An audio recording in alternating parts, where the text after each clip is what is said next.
श्री स्वामी समर्थ. जय जय स्वामी समर्थ. तुम्हा सर्वांचं पुन्हा एकदा अगदी मनापासून आपल्या या नवीन व्हिडिओमध्ये मी स्वागत करते. उद्या बुधवारी 3 जूनला आलेली आहे अधिक महिन्यातील संकष्टी चतुर्थी.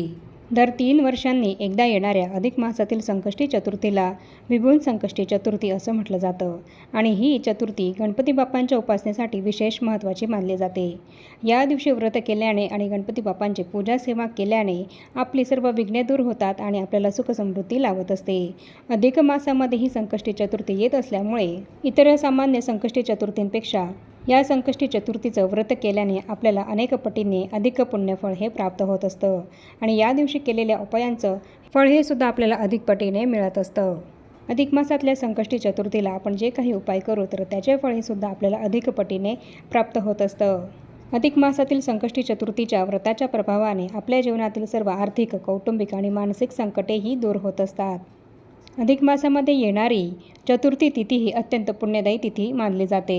गणपती बाप्पाला सर्व संकटे हरणारे, सर्व दुःख दूर करणारे मानले जाते आणि म्हणूनच या संकष्टी चतुर्थीच्या दिवशी आपण बाप्पांची जी काही पूजा सेवा करतो तर यामुळे आपल्या सर्व इच्छा मनोकामना पूर्ण होतात आणि आपल्या आयुष्यातील सर्व संकटे, दुःख, विघ्न दूर होत असतात. असा सुद्धा विश्वास आहे की या दिवशी योग्य विधींसह गणपती बाप्पांची पूजा आणि उपवास केल्याने आपल्या जीवनातील सर्व संकटे दूर होऊन आपल्या आयुष्यामध्ये सुख, शांती, समृद्धी आणि सुदैव हे आपल्याला प्राप्त होत असतं. अधिक मासामध्ये ही संकष्टी चतुर्थी येत असल्यामुळे या संकष्टी चतुर्थीचे पुण्य अनेक पटींनी वाढते आणि त्याचा विशेष आध्यात्मिक लाभ हा सुद्धा आपल्याला होत असतो. संकष्टी चतुर्थीचं व्रत प्रत्येक आई आपल्या मुलाबाळांच्या कल्याणासाठी, त्यांच्या प्रगतीसाठी आणि आपल्या घराच्या भरभराटीसाठी करत असते. तर अधिक मासातल्या या संकष्टी चतुर्थीच्या दिवशी आपल्याला गणपती बाप्पांची पूजा, सेवा, आराधना ही तर करायचीच आहे. संकष्टी चतुर्थीचं व्रत हे तर करायचंच आहे, पण आपल्या मुलांच्या कल्याणासाठी, त्यांच्या प्रगतीसाठी प्रत्येक आईने आपल्या मुलांसाठी असा एक दिवा इथे लावायचा आहे आणि तसंच गणपती बाप्पाला या 3 वस्तूसुद्धा आवर्जून अर्पण करायच्या आहेत.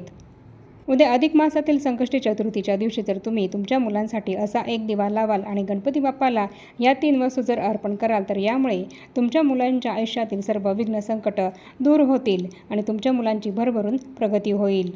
तुमच्या मुलांना त्यांच्या प्रत्येक क्षेत्रामध्ये भरभरून यश मिळेल. हा उपाय केल्यामुळे तुमच्या मुलांची प्रगती ही कोणीही थांबवू शकणार नाही.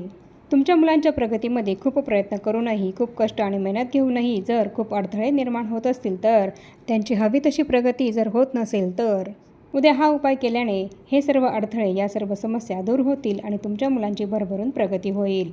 तर आपल्या आजच्या या व्हिडिओमध्ये मी तुम्हाला हीच संपूर्ण महत्त्वाची माहिती सांगणार आहे की उद्या अधिक मासातील संकष्टी चतुर्थीच्या दिवशी प्रत्येक आईने आपल्या मुलांसाठी असा एक दिवा कसा, कुठे आणि केव्हा लावायचा आहे आणि तसंच गणपती बाप्पाला कोणत्या 3 वस्तू या अर्पण करायच्या आहेत.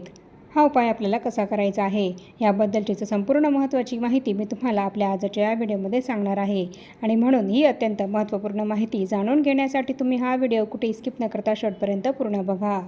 अधिक मासामध्ये येणाऱ्या संकष्टी चतुर्थीला विभुन संकष्टी चतुर्थीचं व्रत हे केलं जातं आणि हे व्रत 3 वर्षातून एकदा येत असते आणि म्हणूनच अधिक महिन्यामध्ये गणपती बाप्पांच्या पूजनाला विशेष महत्त्व आहे आणि या दिवशी केलेले उपाय हे खूपच प्रभावी ठरत असतात.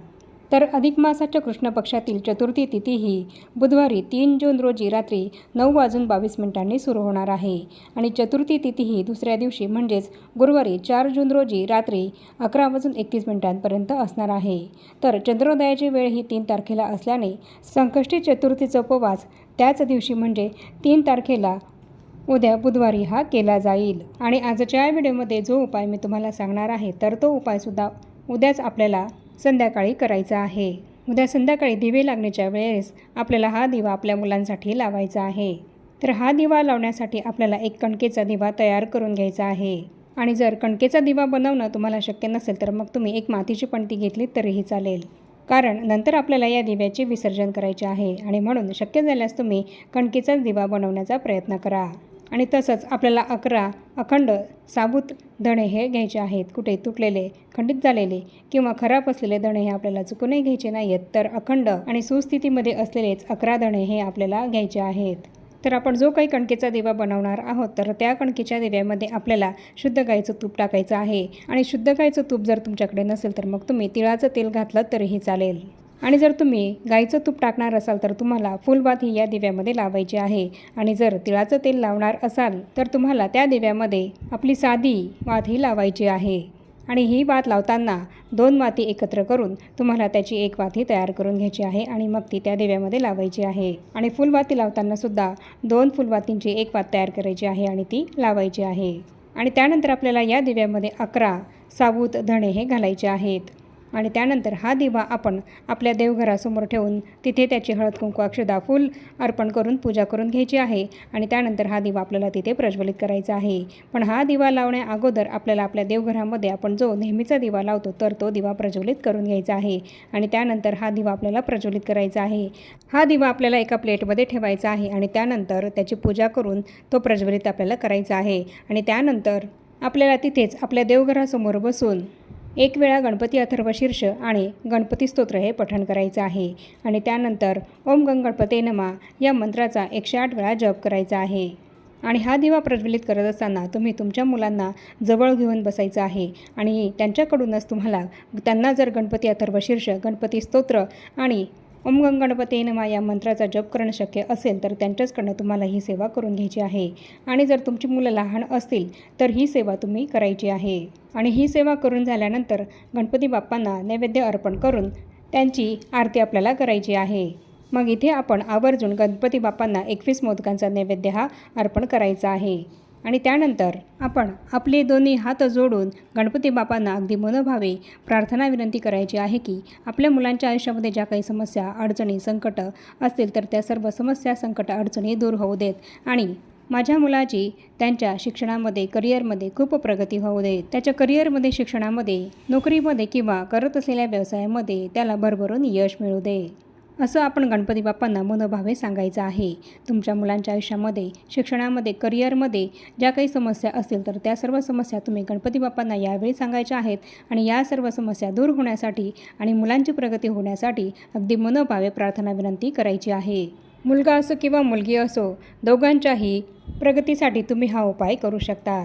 अधिक मासामध्ये संकष्टी चतुर्थीला तुम्ही हा उपाय कराल तर यामुळे तुमच्या सर्व इच्छा मनोकामना नक्की पूर्ण होतील. तुमच्या मुलांच्या प्रगतीमध्ये ज्या काही अडचणी निर्माण होत होत्या तर त्या अडचणी सर्व समस्या नक्की दूर होतील आणि बाप्पांच्या कृपेने तुमच्या मुलांची प्रत्येक क्षेत्रामध्ये भरभरून प्रगती होईल.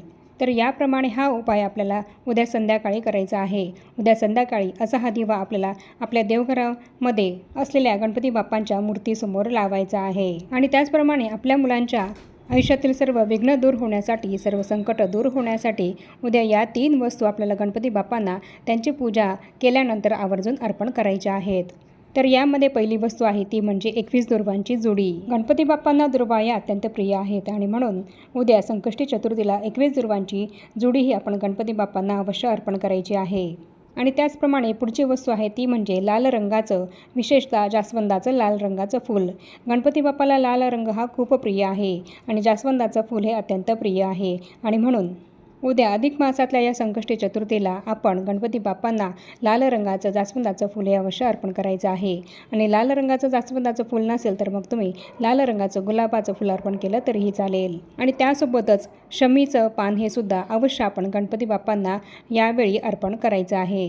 शमीपत्र हे सुद्धा गणपती बाप्पांना अतिशय प्रिय आहे आणि म्हणून हे सुद्धा उद्या आपण गणपती बाप्पांना अवश्य अर्पण करायचं आहे. आणि त्याचप्रमाणे 21 मोदकांचा किंवा बुंदीच्या लाडूंचा नैवेद्य हा अवश्य आपल्याला दाखवायचा आहे. तर या सर्व वस्तू आपण गणपती बाप्पांना अर्पण केल्यामुळे ते आपल्यावर लवकर प्रसन्न होतात आणि आपल्या सर्व इच्छा मनोकामना पूर्ण करतात. आणि आपल्या आयुष्यामध्ये जी काही सर्व विघ्न संकट येणार असतील तर ती सर्व विघ्न संकट गणपती बाप्पा दूर करत असतात. आणि म्हणूनच 21 दुर्वांची जोडी तसंच लाल रंगाचं जास्वंदाचं फूल आणि शमीपत्र या 3ही वस्तू जर तुम्हाला तुमच्या मुलांकडून गणपती बाप्पांना अर्पण करून घेणं शक्य होत असेल तर तुम्ही त्या तुमच्या मुलांनाच गणपती बाप्पांना अर्पण करायला सांगा. नाहीच शक्य होत असेल तुमची मुलं जर लहान असतील तर मग तुम्ही या वस्तू स्वतः जरी गणपती बाप्पांना तुमच्या मुलांसाठी अर्पण केल्यात तरीही चालेल.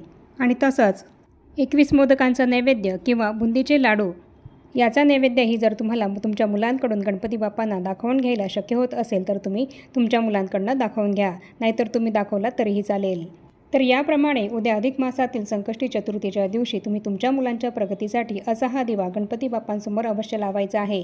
आणि या सर्व वस्तू तुम्हाला गणपती बाप्पांना अवश्य तुमच्या मुलांच्या प्रगतीसाठी अर्पण करायच्या आहेत। मग या तीनही वस्तू तुम्ही गणपती बाप्पांना सकाळी त्यांची पूजा केल्यानंतर अर्पण केल्यात तरीही चालेल, किंवा सकाळी अर्पण करणं शक्य होत नसेल तर मग तुम्ही संध्याकाळी जेव्हा असा हा दिवा गणपती बाप्पांसमोर लावणार असाल तर हा दिवा प्रज्वलित करण्यापूर्वी तुम्हाला या वस्तू गणपती बाप्पांना अर्पण करायच्या आहेत।